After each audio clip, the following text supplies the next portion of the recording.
kang mag-alala. Darating tayo sa ginhawa. Lahat ng paghihirap ay isasalba.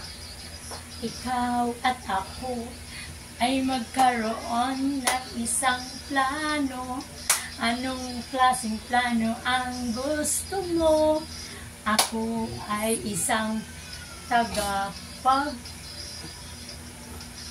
inom ng ano ba dong? Hindi ko naman mapo ano. Stop muna, stop.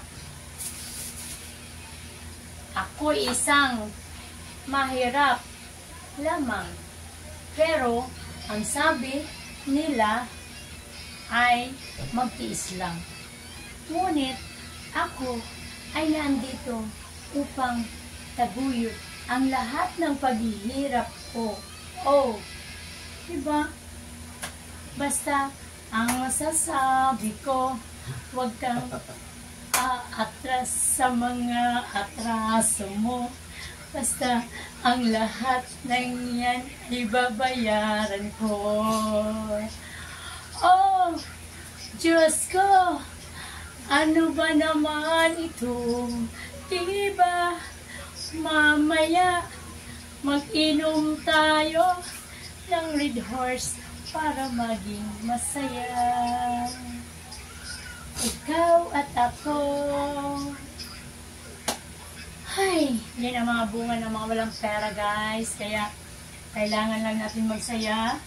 Dahil, kapag tayo malungkot, wala na.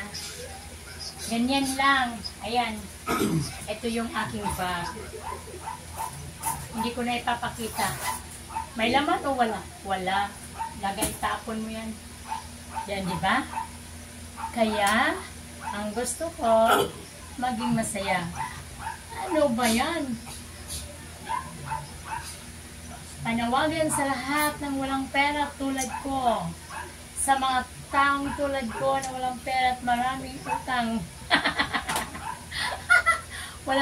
Ang utang ko ay mas malaki pa yung pautang ko. Sa totoo lang. Eh, okay lang yun. Oh, Diyos ko. Ano ba naman ito?